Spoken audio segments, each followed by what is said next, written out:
আসসালামু আলাইকুম প্রিয় দর্শক, আমরা সিলেট বিভাগের মৌলভীবাজার জেলার ব্রাহ্মণবাজার ইউনিয়নের পাশেই বরমসাল ইউনিয়নে এখানে শ্রীপুরে পবিত্র মাজারে আসছি। এখানে আপনারা ওই আমাদের শাহখালার মাজার যাকে বলা হয় সংক্ষেপে, নিশ্চয়ই এই জায়গার কিছু তথ্য আপনারা জানবেন। যিনি মুরব্বী খাদিম আঙ্কেলের কাছে কিছু তথ্য জানতে চাইবো, আপনারা শুনবেন। আসসালামু আলাইকুম। দেখুন, আজকে আমি 10-12 বছর যাবত এখানে কাজ করতেছি। এখানে আমরা পূর্বপুরুষ তারা এখানে হজরত রহমত আলী শাহ থান বিস্তারিত বংশধর তারা খাদিম করি করিয়া যাইতেছে। আমি তারা সহযোগী হইয়া সেবা যত্ন করতেছি, সাধারণ একজন মানুষ। এই আমরা দেখে আইছি, আমরা এই বাপ দাদু তারা সবাই সিলসিলা এখানে আয় যাতায়াত করে প্রত্যেক বছর হয়। প্রত্যেক বছরের মার্চের 21, 22, 23 তারিখ 3 দিন এখানে মিলাদ মাহফিল হয়, আর অন্য কিছু নয়। এই আমরা আপনারা কাছে দাওয়াত হিসাবে আপনারা হইতেছি, প্রত্যেক বছর আপনারা আসবেন আর আমরার জন্য দোয়া করবেন। 360 আউলিয়ার উন্নত মানের একজন হজরত শাহকালা, এই আরো একজন আছেন খালা শাহ, আরো তার লগর সঙ্গ সাথী আরো 4-5 জন। এখানে সর্বমোট তারা এখানে 6টি মাজার আছে। এই আমার জন্য ধন্যবাদ। আসসালামু আলাইকুম। এই পর্যন্ত আমার বক্তব্য শেষ। আচ্ছা, আপনাকে অসংখ্য ধন্যবাদ। আমরা এই মুহূর্তে নামাজের সময় হয়েছে, নামাজ পড়বো। আর আপনার নাম? আমিনুল হোসেন, নামও এই বরমসাল। আপনি কত বছর ধরে এখানে আছেন? এখানে 10-12 বছর যাবত আছি। আর আপনার পাশাপাশি এখানে আপনার সহযোগী আর কেউ আছেন এখানে? এখানে আছেন এই শাহখালার উন্নত খাদিম হযরত ইসমাইল আলী শাহ। ইসমাইল আলী শাহ। আর ওনার ওই যেখানে আছি ওনার যে কবরস্থান রয়েছে, ওনার মাজার শরীফ পূর্ণ নামটা আপনি বলবেন? পূর্ণ নাম এই খাদিমপাড়া, এই খাদিমপাড়া এলাকার হযরত শাহখালা রহমত আলাইহি খাদিমপাড়া এই গুরুস্থান। ধন্যবাদ। এখানে আপনারা দেখছেন অনেক কবরস্থানের আশেপাশের যারা বাসিন্দা এখানে খবরবাসী আছেন, ওনাদের জন্য আমরা জিয়ারত করেছি এবং দোয়া করি সবাই যেন জান্নাতবাসী হন এবং আমাদের জন্য দোয়া করবেন। আমরা আসছিলাম এখানে আশেপাশের অনেক শাকসবজির ফলন বা দেশের বাংলাদেশের যত প্রাকৃতিক জায়গা রয়েছে এবং অর্থনীতি উন্নতি ঘটে, তার পরিপ্রেক্ষিতেই যখন আশেপাশে গুরুত্বপূর্ণ জায়গা আমরা পাই তখন ওই জায়গাগুলো তুলে ধরি। তার পরিপ্রেক্ষিতে আমাদের সুযোগ হয়েছে শাহকালা, এখানে আমাদের এই যে কুলাউড়াবাসী যারা সংক্ষেপে উচ্চারণ করেন, সো এই সাইনবোর্ডটি আপনাদের সামনে তুলে ধরবো, নিশ্চয়ই দেখবেন এবং আমরা নিশ্চয়ই যত খবরবাসী আছেন সবার জন্য দোয়া করব এবং আমরা একে অন্যের জন্য দোয়া করবো সেই প্রত্যাশা করছি। এবং এই জায়গার যে উরুস মুবারক হয়, উরুস মাহফিল যাকে বলা হয়, আশেপাশের যারা রয়েছেন বেশ গুরুত্ব সহকারে এখানে পালন করেন। প্রতি বছর কোন মাসে হয়ে থাকে, কয় তারিখ? মার্চের 20, 21, 22। প্রতি বছর মার্চ মাসের 20, 21, 22 এই 3 দিন হয়ে থাকে। সো আপনারা এই 3 দিন আসলে প্রতি বছর দেখতে পারেন। এই ভিডিওটি কয়েক বছর পরে আপনাদের কাছে পৌঁছাতে পারে, সো তারপরেও আপনাদের নিশ্চয়ই এই তথ্য কাজে আসবে। তো এই যে মাজার শরীফ ওই কত বছর পূর্বের?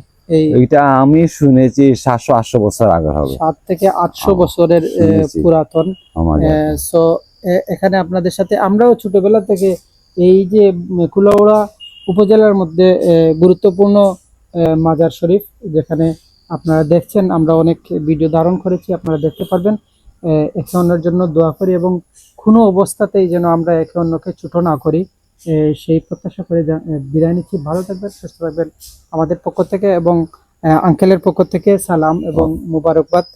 ধন্যবাদ আমাদের সাথে সময় দেওয়ার জন্য। আপনাকে অসংখ্য ধন্যবাদ। আপনাকে অনেক ধন্যবাদ। সালাম। প্রিয় দর্শক, একটি মাজারের পাশাপাশি মাজার সম্পর্কে বৃহৎ ধারণা দেওয়ার চেষ্টা করছি ভিডিওটি লম্বা হওয়ার জন্য, এবং আরো কিছু তথ্য যাতে ইনক্লুড করা যায়, সেখান থেকে কিছু জানা যায় সেই সম্পর্কে আমরা কিছু তথ্য তুলে ধরছি। তার মধ্যে পাচ্ছেন মাজারের ব্যুৎপত্তি, নির্দিষ্ট প্রকারের মাজার, সমতুল্য কাঠামোর আঞ্চলিক পরিভাষা এবং সূত্রপাত, বিপরীতপন্থী উল্লেখযোগ্য উদাহরণ সমূহ সহ কিছু উদাহরণ তুলে ধরব। আশা করি সাথে থাকবেন। মাজার মাজার একটি আরবি শব্দ। এটি ফার্সি দরগা শব্দের প্রতিশব্দ। এর ধাতুগত অর্থ জিয়ারতের স্থান বা দর্শনের স্থান। এক্ষেত্রে সব মুমিনের কবরই মাজার, কেননা সব মুমিনেরই কবর জিয়ারতের স্থান এবং কবরই জিয়ারত করা হয়ে থাকে। তবে বাংলাদেশে মাজার বলতে সাধারণত অলি আউলিয়া দরবেশগণের সমাধিস্থলকে বোঝায়। আরবি ভাষী বিশ্বে মাজারকে মাকাম বলা হয়। মাজারকে রওজা বা কবরও বলা হয়। নবী মুহাম্মদ মদিনার কবরস্থান জান্নাতুল বাকিতে এবং উহুদের যুদ্ধে শাহাদাতপ্রাপ্ত সাহাবীদের কবরস্থানে গমন করতেন। তাদের জন্য আল্লাহর কাছে দোয়া করতেন। মুফি তত্ত্বের অনুসারীরা সুফি দরবেশের কবরস্থান জিয়ারত করতে পছন্দ করেন। অনেক মাজারে সমাধিস্থ ব্যক্তির ওরস এবং জন্মবার্ষিকী, মৃত্যুবার্ষিকী পালিত হয়। একে ইসাইলে সোহাবের মাহফিল বলে। ঐতিহাসিক মাজারগুলি রক্ষণাবেক্ষণের জন্য ওয়াকফ সম্পত্তি থাকে, খাদিমও থাকেন। অনেক ক্ষেত্রে তারা উত্তরাধিকার সূত্রে এ পদে অধিষ্ঠিত হন। ব্যুৎপত্তি: মাজার বহুবচন মাজারাত শব্দটি জিয়ারা এর সাথে সম্পর্কিত, যার অর্থ পরিদর্শন। এটি একটি জায়গা এবং জিয়ারতের সময় বোঝাতে ব্যবহৃত হয়। এই শব্দটির উৎপত্তি আরবিতে এবং এটি ফার্সি এবং হিন্দি, উর্দুতে গৃহীত হয়েছে। ইংরেজিতেও এটি মাজার হিসেবে ব্যবহার হচ্ছে। দারিহ, দরিহ বহুবচন আদ্রিহা, দারাইহ, দারাহ, দারাহা ক্রিয়ার সাথে সম্পর্কিত, যার অর্থ সমাহিত করা। এটি সাধারণত মাগরেব অঞ্চলে ব্যবহৃত হয়। মশাহাদ বহুবচন মশাহিদ শব্দটি শাহিদ, শহীদ এর সাথে সম্পর্কিত, যার অর্থ শহীদ। এটি এমন একজন শহীদের বিশ্রামের জায়গা বোঝাতে ব্যবহৃত হয় যিনি আল্লাহর পথে তার জীবন উৎসর্গ করেছেন। নির্দিষ্ট প্রকারের মাজার: মশহাদ সাধারণত এমন একটি কাঠামোকে বোঝায় যা একজন পবিত্র ব্যক্তির সমাধি ধারণ করে, অথবা এটি জায়গা যেখানে কোনো ধর্মীয় জিয়ারত হয়।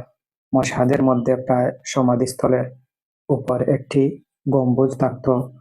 কিছু মশহাদে একটি মিনারও থাকত। মাকাম বহুবচন মাকামাত আক্ষরিক অর্থে স্টেশন, যা কোনো স্থানে থাকার বা বসবাসের স্থানকে বোঝায়। এটি প্রায়শই আল বাইত মাজারগুলির জন্য ব্যবহৃত হয়। ইবনে তাইমিয়া অনুযায়ী মাকামাত হলো সেই জায়গা যেখানে সম্মানিত ব্যক্তি বাস করতেন, মারা গিয়েছিলেন বা ইবাদত করতেন, এবং মশাহিদ হলো মাকামাত বা ওই ব্যক্তির অবশিষ্টাংশের উপর নির্মিত ভবন। সমতুল্য কাঠামোর আঞ্চলিক পরিভাষা: মাজার হলো আরবি শব্দ যা ফার্সি, উর্দু এবং হিন্দিতে গ্রহণ করা হয়েছে। এটি ইরান এবং ফার্সি সংস্কৃতির প্রভাবিত অন্যান্য দেশগুলিতে যেমন বাংলাদেশ, আফগানিস্তান, পাকিস্তান এবং ভারতে ব্যাপকভাবে ব্যবহৃত হয়। ওয়ালি বহুবচন আউলিয়া: ফিলিস্তিনে ওয়ালি শব্দটি সাধারণত একজন সুফি ব্যক্তি এবং তার সমাধিস্থল উভয়ের জন্য ব্যবহৃত হয়। একজন নবীর ওয়ালিকে হাদরা বলা হয়। একজন সাধারণ সুফির সমাধিতে মাকাম এবং একজন বিখ্যাত সুফির সমাধিতে মশহাদ বলা হয়। ঊনবিংশ থেকে বিংশ শতাব্দীর প্রথম দিকে পশ্চিমা সাহিত্য ওয়ালি শব্দটি গ্রহণ করেছে, যা কখনো কখনো ওয়েলি ইত্যাদি হিসেবে লেখা হয়, এবং এর অর্থ হলো একজন পবিত্র ব্যক্তির সমাধি বা মাজার। কুব্বা আক্ষরিক অর্থে গম্বুজ, বহুবচন কুব্বাত। সুদানে এটি সুফির সমাধি। সুদানের ইসলামী লোক সাহিত্যে এটি বিশ্বাস করা হয় যে সুফিরা মৃত্যুর পরেও তাদের সমাধির মাধ্যমে নিজেদের প্রাপ্ত বরকত এবং আশীর্বাদ ভাগাভাগি করেন, যা তার বরকত আদার হয়ে ওঠে এবং তাই এটির একটি জিয়ারতের স্থান হয়ে ওঠে। এমন একটি মাজারের যোগ্য পবিত্র ব্যক্তিকে সুদানে ওয়ালি, ফাকি বা শায়েখ বলা হয়। উত্তর পশ্চিম চীনে মাজারকে ধ্বনিগতভাবে মাজার বলা হয়। একে প্রায় গংবেই নামে উল্লেখ করা হয়, যা ফার্সি শব্দ গুনবাদ থেকে এসেছে, যার অর্থ গম্বুজ। এটি প্রায় হুই জনগণের একজন সুফি শিক্ষকের খবর কেন্দ্রিক একটি মাজার কমপ্লেক্স। ইরান ও দক্ষিণ এশিয়ায় দরগাহ হলো একটি সুফি ইসলামী মাজার যা একজন সম্মানিত ধর্মীয় ব্যক্তির কবরের উপর নির্মিত। দক্ষিণ আফ্রিকায়, বিশেষত পশ্চিম কেপে, কেরামাত হলো একজন আধ্যাত্মিক নেতা এবং আউলিয়ার সমাধি, যা কখনো কখনো একটি আয়তাকার ভবনের ভিতরে থাকে, যা প্রয়াত ব্যক্তির জন্য একটি মাজার হিসেবে কাজ করে। ইন্দোনেশিয়ায় মাকাম এবং কুবুরান শব্দগুলি প্রাথমিক প্রচারকদের খবরগুলিকে বোঝায়, বিশেষ করে জাবার ওয়ালি সঙ্গু সাধুদের। মালয় ভাষায় কেরামত এমন একটি বস্তু বা ব্যক্তিকে বোঝায় যা পবিত্র, আশীর্বাদযুক্ত বলে বিশ্বাস করা হয়। উদাহরণস্বরূপ, একজন মুসলিম সাধুর খবর। এছাড়াও দেখুন দাতুক কেরামত। সূত্রপাত: বিভিন্ন দেশে প্রচলিত প্রথাগুলি বিভিন্ন রকমের হয়ে থাকে। কোনো কোনো স্থানে ইসলামের পূর্ববর্তী প্রথা এবং বিশ্বাস মুসলিম সম্প্রদায়গুলির মধ্যে অব্যাহত রয়েছে, যা সংকর ধর্ম সিনক্রেটিজম হিসেবে পরিচিত। হজরত মুহাম্মদ সাল্লাল্লাহু আলাইহি সাল্লাম এর ইচ্ছা এবং আল্লাহর আদেশ সত্ত্বেও কিছু মুসলিম সম্প্রদায়ের মধ্যে প্রাথমিক সময় থেকেই সাধুদের প্রচলিত ছিল, যা মধ্যপ্রাচ্যের গভীরভাবে প্রতীত পূর্ব ইসলামিক প্রথাগুলি অনুসরণ করছিল। কুরআনে উল্লেখিত ব্যক্তিদের জন্য মশহাদ বা মাজার প্রতিষ্ঠা করেছিলেন, যেমন মুহাম্মদ, যিশু, নবী এবং ইহুদি ও খ্রিস্টান। বাইবেলের অন্যান্য প্রধান ব্যক্তিত্ব, মহান শাসক, সামরিক নেতা এবং ধর্মগুরুদের জন্য।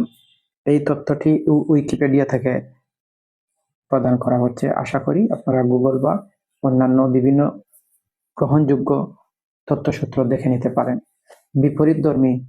বিপরীতপন্থী ওয়াহাবি মতবাদ অনুসারীরা মনে করেন যে কোনো ব্যক্তি এবং আল্লাহর মধ্যে মধ্যস্থতা করতে পারেন না। তাদের মতে, যারা বিশ্বাস করে যে সুফি এবং তাদের মাজারগুলির পবিত্র গুণাবলী আছে, তারা মুশরিক এবং বিদ্রোহী। 1802 সালে ওয়াহাবি বাহিনী ইমাম হুসাইনের মাজার আংশিকভাবে ধ্বংস করে। 1925 সালে সৌদি আরবের পরবর্তীকালের রাজা এবং সেনাপতি আব্দুল আজিজ ইবনে সৌদ মদিনায় জান্নাত আল-বাকিতে মানুষের তৈরি কাঠামো ধ্বংস করেন। এটি ছিল 4 শিয়া ইমাম এবং হজরত মুহাম্মদ সাল্লাল্লাহু আলাইহি সাল্লামের কন্যার মাজার। মাজারগুলো এখনো রয়েছে, যদিও অনেক সরল আকারে, এবং মৃতদের খবর দেওয়ার জন্য ব্যবহৃত হয়।